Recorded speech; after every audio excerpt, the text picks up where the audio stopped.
ध्यान से बोली दुर्गा माता की जय। अथ श्री दिव्य अथर्वशीर्षम। ओम।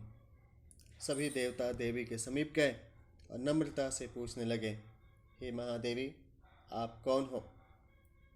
उन्होंने कहा, मैं ब्रह्म स्वरूप हूँ।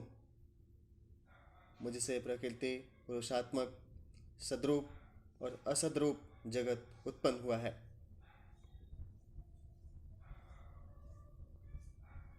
मैं आनंद और अनानंद रूपा हूँ। मैं विज्ञान और अविज्ञान रूपा हूँ। अवश्य जानने योग्य ब्रह्म और अब्रह्म भी मैं ही हूँ। पंचीकृत और अपंचीकृत महाभूत भी मैं ही हूँ। यह सारा दृश्य जगत मैं ही हूँ।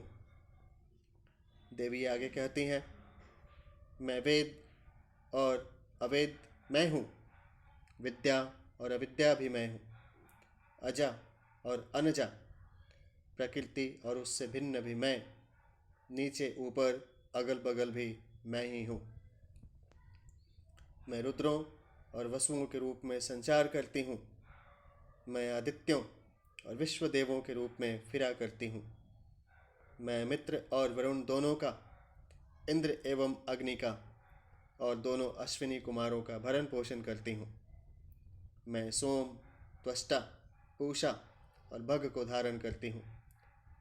त्रैलोक्य को आक्रांत करने के लिए विस्तीर्ण पादक्षेप करने वाले विष्णु, ब्रह्मदेव और प्रजापति को भी मैं ही धारण करती हूँ।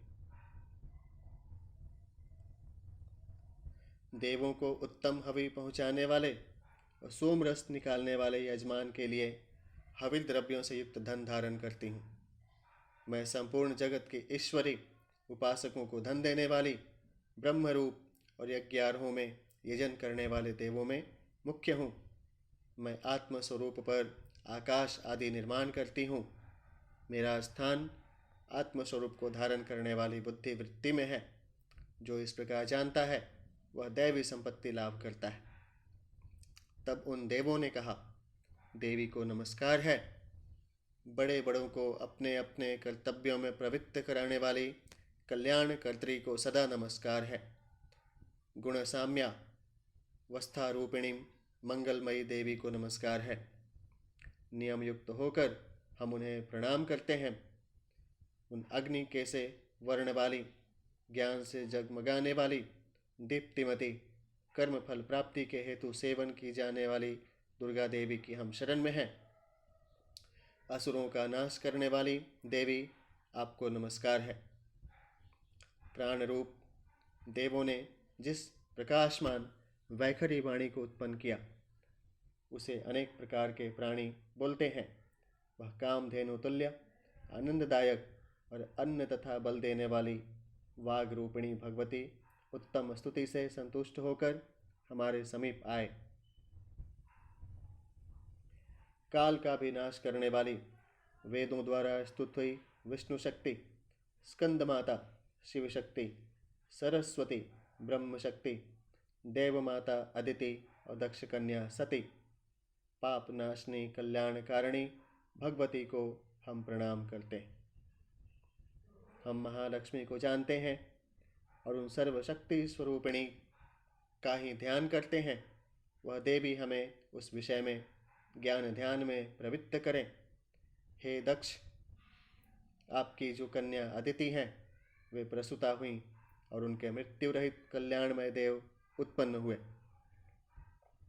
काम, क, योनि, ए, कमला, ई, वज्रपाणी, इंद्र, ल, गुहा, ह्रिंग, ह, स वर्ण, मातरिश्वा, वायु, क, अभ्र, ह, इंद्र, ल, पुनः गुहा, ह्रिंग, स, क, ल वर्ण और माया ह्रिंग, यह सर्वात्मिका जगन्माता की मूल विद्या है और वह ब्रह्म रूपिणी है। शिव शक्ति भेद रूपा ब्रह्म विष्णु शिवात्मिका सरस्वती लक्ष्मी गौरी रूपा अशुद्ध मिश्र शुद्धोपासनात्मिका समरसीभूत शिव शक्त्यात्मक ब्रह्म स्वरूप का निर्विकल्प ज्ञान देने वाली सर्वतत्वात्मिका महात्रिपुर सुंदरी, यही इस मंत्र का भावार्थ है। यह मंत्र सब मंत्रों की मुकुटमणि है और मंत्र शास्त्र में पंचदशी आदि श्री विद्या के नाम से प्रसिद्ध है। इसके 6 प्रकार के अर्थ अर्थात भावार्थ, वाच्यार्थ, संप्रदायार्थ, लौकिकार्थ, रहस्यार्थ और तत्वार्थ नित्य षोडशी कारणों ग्रंथ में बताए गए हैं। इसी प्रकार वरीवस्या रहस्य आदि ग्रंथों में इसके और भी अनेक अर्थ दिखाए गए हैं। श्रुति में भी ये मंत्र इस प्रकार से अर्थात क्वचित स्वरूपोच्चार, क्वचित लक्षणा और लक्षित लक्षणा से और कहीं वर्ण के पृथक पृथक अवयव दर्शाकर जानबूझकर विशृंखल रूप से कहे गए हैं। इससे यह मालूम होगा कि ये मंत्र कितने गोपनीय और महत्वपूर्ण हैं। ये परमात्मा की शक्ति हैं। ये विश्व मोहिनी हैं। पाश, अंकुश, धनुष और बाण धारण करने वाली हैं। ये श्री महाविद्या है। जो ऐसा जानता है वह शोक को पार कर जाता है। भगवती, आपको नमस्कार है। माता, सब प्रकार से हमारी रक्षा करें। मंत्र दृष्टा ऋषि कहते हैं, वही ये अष्ट वसु हैं, वही ये 11 रुद्र हैं, वही ये 12 आदित्य हैं, वही ये सोमपान करने वाले और सोमपान न करने वाले विश्व देव हैं, वही ये यातुधान एक प्रकार के राक्षस, असुर, राक्षस, पिशाच, यक्ष और सिद्ध हैं, वही ये सत्व रजतम हैं, वही ये ब्रह्म विष्णु रुद्र रूपिणी हैं, वही ये प्रजापति इंद्र मनु हैं, वही ये ग्रह नक्षत्र और तारे हैं, वही कला काष्ठादि काल रूपिणी हैं, उन पाप नाश करने वाली, भोग मोक्ष देने वाली, अंतरहित, विजयाधिष्ठात्री, निर्दोष, शरण लेने योग्य, कल्याणदात्री और मंगल रूपिणी देवी को हम सदा प्रणाम करते हैं। वियत आकाश ह तथा ई कार से युक्त वीतिहोत्र अग्नि र सहित अर्धचंद्र से अलंकृत जो देवी का बीज है वह सब मनोरथ पूर्ण करने वाला है। इस प्रकार इस एकाक्षर ब्रह्म ह्रीं का ऐसे यति ध्यान करते हैं जिनका चित्त शुद्ध है, जो निरतिशयानंदपूर्ण और ज्ञान के सागर हैं। यह मंत्र देवी प्रणव माना जाता है।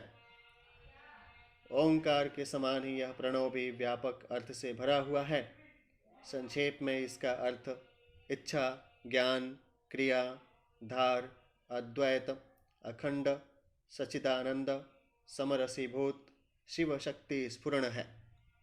वाणी ऐं महाया ह्रीं ब्रह्मसु काम क्लीं, इसके आगे छठा व्यंजन अर्थात च, वही वक्त्र अर्थात आकार से युक्त चा, सूर्य म, अवाम श्रोत दक्षिण कर्ण उ और बिंदु अर्थात अनुस्वार से युक्त मुंग, टकार से तीसरा ड, वही नारायण अर्थात आ से मिश्र डा, वायु य, वही अधर अर्थात ऐंग से युक्त य और विच्चय। यह नवारण मंत्र उपासकों को आनंद और ब्रह्म सायुज्य देने वाला है। यह जो मंत्र है ओम ऐं ह्रीं क्लीं चामुंडाय विच्चय, इस मंत्र का अर्थ है, हे चित्त स्वरूपिणी महासरस्वती, हे सदरूपिणी महालक्ष्मी, हे आनंद रूपिणी महाकाली, ब्रह्म विद्या पाने के लिए हम सब समय आपका ध्यान करते हैं। हे महाकाली, महालक्ष्मी, महासरस्वती, स्वरूपिणी चंडिके, आपको नमस्कार है। अविद्या रूप रज्जु की दृढ़ कंठी को खोलकर मुझे मुक्त करो। हृत कमल के मध्य में रहने वाली, प्रातःकालीन सूर्य के समान प्रभाव वाली, पाश और अंकुश धारण करने वाली, मनोहर रूप वाली, वरद और अभय मुद्रा धारण किए हुए हाथों वाली, 3 नेत्रों से युक्त, रक्त वस्त्र परिधान करने वाली और कामधेनु के समान भक्तों के मनोरथ पूर्ण करने वाली देवी को मैं भजता हूँ। महाभय का नाश करने वाली, महासंकट को शांत करने वाली और महान करुणा की साक्षात मूर्ति आप महादेवी को मैं नमस्कार करता हूँ। जिनका स्वरूप ब्रह्मादिक नहीं जानते, इसलिए जिसे अज्ञेया कहते हैं, जिनका अंत नहीं मिलता, इसलिए जिसे अनंता कहते हैं, जिनका लक्ष्य दिख नहीं पड़ता, इसलिए जिसे अलक्ष्या कहते हैं, जिनका जन्म समझ में नहीं आता, इसलिए जिसे अजा कहते हैं, जो अकेले ही सर्वत्र है, इसलिए जिसे एका कहते हैं, जो अकेले ही विश्व रूप में सजी हुई है, इसलिए जिसे नैका कहते हैं। वह इसलिए अज्ञेया, अनंता, अलक्ष्या, अजा, एका और नैका कहती है। सब मंत्रों में मातृका, मूलाक्षर रूप से रहने वाली, शब्दों में ज्ञान, अर्थ रूप से रहने वाली, ज्ञानों में चिन्मयातीता, शून्यों में शून्य साक्षिणी तथा जिनसे और कुछ भी श्रेष्ठ नहीं है, वे दुर्गा के नाम से प्रसिद्ध हैं। उन दुर्विज्ञेय, दुराचार नाशक और संसार सागर से तारने वाली दुर्गा देवी को संसार से डरा हुआ मैं नमस्कार करता हूँ। इस अथर्वशीर्ष का जो अध्ययन करता है, उसे 5 अथर्वशीर्षों के जप का फल प्राप्त होता है। इस अथर्वशीर्ष को न जानकर जो प्रतिमा स्थापन करता है, वह सैकड़ों लाख जप करके भी अर्चा सिद्धि नहीं प्राप्त करता। अष्टोत्तर शत 108 बार जप इत्यादि इसकी पुरश्चरण विधि है।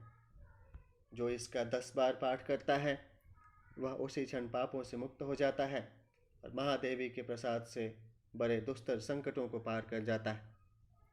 इसका सायंकाल में अध्ययन करने वाला दिन में किए हुए पापों का नाश करता है, प्रातः काल में अध्ययन करने वाला रात्रि में किए हुए पापों का नाश करता है।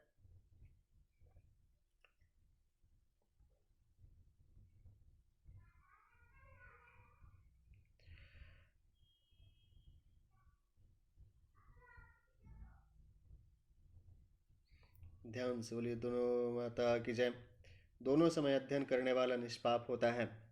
मध्य रात्रि में तुरीय संध्या के समय जप करने से वाक सिद्धि प्राप्त होती है। नई प्रतिमा पर जप करने से देवता सानिध्य प्राप्त होता है। प्राण प्रतिष्ठा के समय जप करने से प्राणों की प्रतिष्ठा होती है। भौमाश्विनी अमृत सिद्धि योग में महादेवी की सन्निधि में जप करने से महामृत्यु से तर जाता है। जो इस प्रकार जानता है, वह महामृत्यु से तर जाता है। इस प्रकार यह अविद्यानाशिनी ब्रह्म विद्या है। इनके लिए संध्या आवश्यक है। ये संध्या की विवेचना है, कैसे करें इनको आदमी पढ़ें, समझें, देखें, इनका ध्यान करें।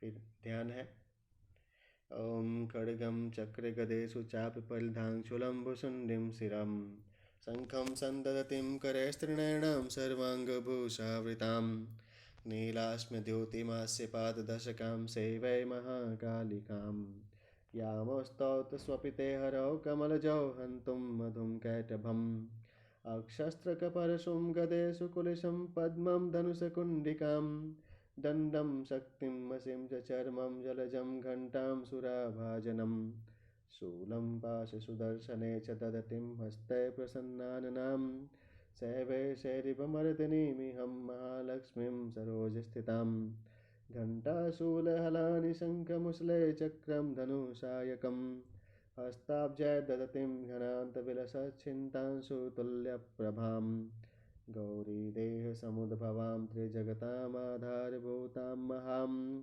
पूर्वमत्रं सरस्वतीमनुभजे शुम्भादिदैत्यार्दिनीम्। उसके बाद माला का मंत्र है ऐं ह्रीं अक्षमालिकाय नमः। इस मंत्र से माला की पूजा करके प्रार्थना करें। ॐ मां माले महामाये सर्वशक्ति स्वरूपिणीं चतुर्वर्गस्त्वयि न यस्तस्तस्मान्मे सिद्धिदां भवम्। ॐ अविघ्नं कुरु माले त्वं गृहामिं दक्षिणे करिं जपकाले च सिद्ध्यर्थं प्रसीद मम सिद्धयम्। ॐ अक्षमालाधिपतये सुसिद्धिं देहिं देहि सर्वमन्त्रार्थसाधिनीं साधय साधय सर्वसिद्धिं परिकल्प्यं मे स्वाहम्। इसके बाद ओम ऐं ह्रीं क्लीं चामुंडाय विच्चे इस मंत्र का जप करें और इस श्लोक को पढ़कर देवी के वाम हस्त में जप का निवेदन करें।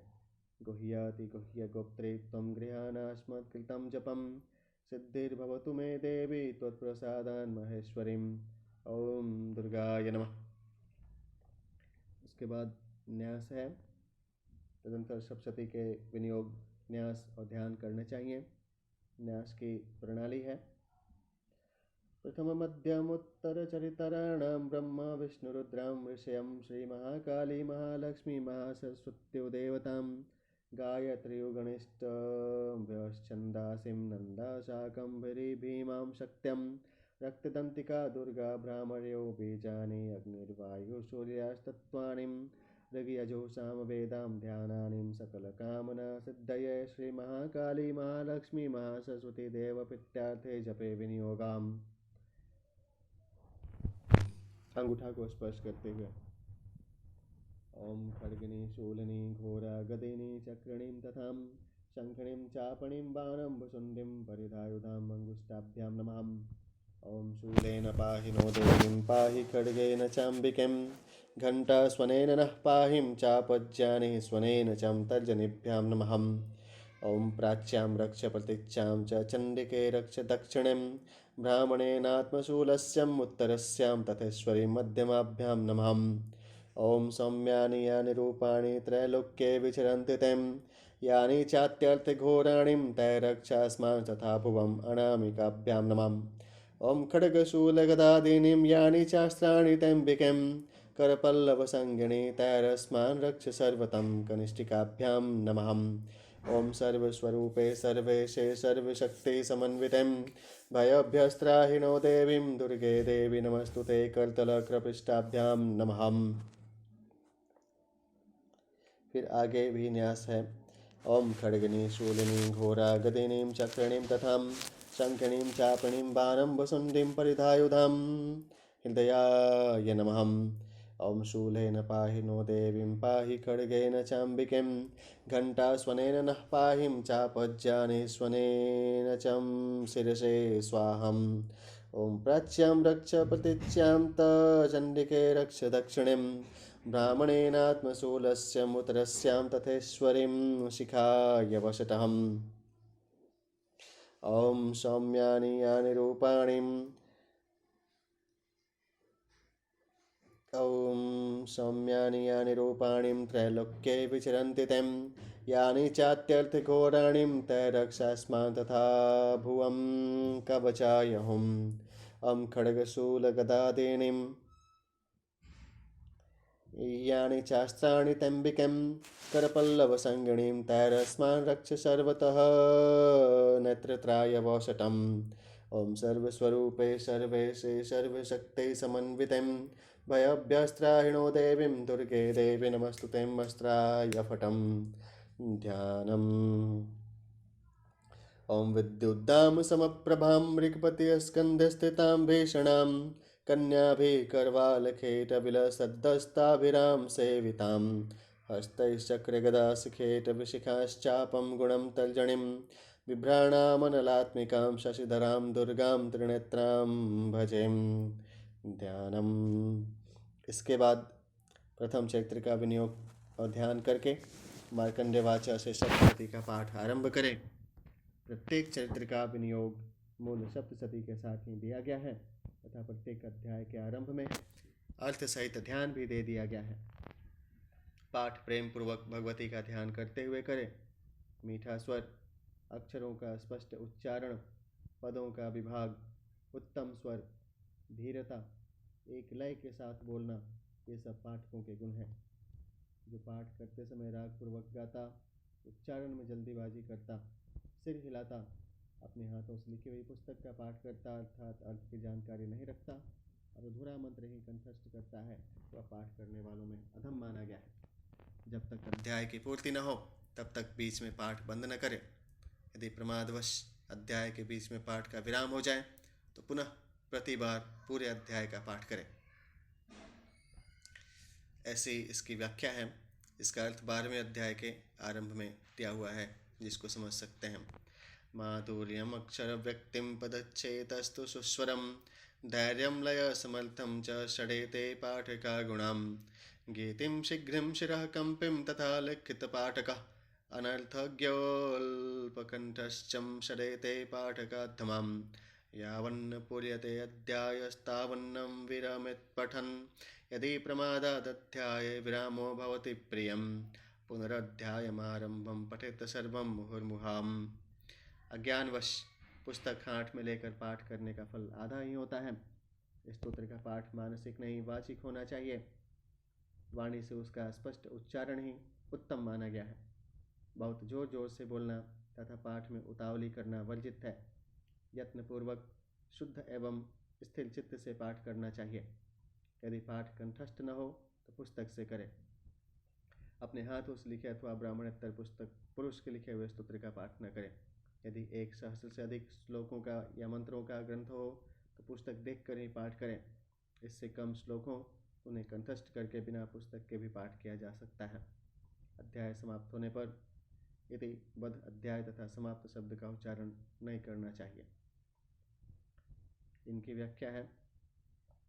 अज्ञानात् स्थापितं हस्ते पाठे ह्यर्घ्यफलं ध्रुवं न मानसे पठेत् सूत्रं वाचिकं न तु प्रशस्यते उच्चैः पाठं निषिद्धं स्यात् वरां च परिवर्जयेत् शुद्धेन चलचित्तेन पठितव्यं प्रयत्नतः कंठस्थपाठा भावेतुं पुस्तकोपरि वाचयेत् न स्वयं लिखितं स्तोत्रं न ब्रह्मं लिपिं पठेत् पुस्तके वाचनं शस्तं सहस्रादधिकं यदिं ततो न्यूनस्य तु भवेद वाचनम पुस्तकम विनाम।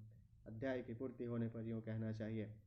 श्री मार्कंडेय पुराणे सावर्णिके मनवंतरे देवी महात्म्य प्रथम ओम तत्सत, इस प्रकार सारे अध्याय का समापन होना चाहिए। ध्यान से बोले दुर्गा माता की जय। अब इसके बाद दुर्गा पाठ का विवेचना। ध्यान से बोले दुर्गा माता की जय।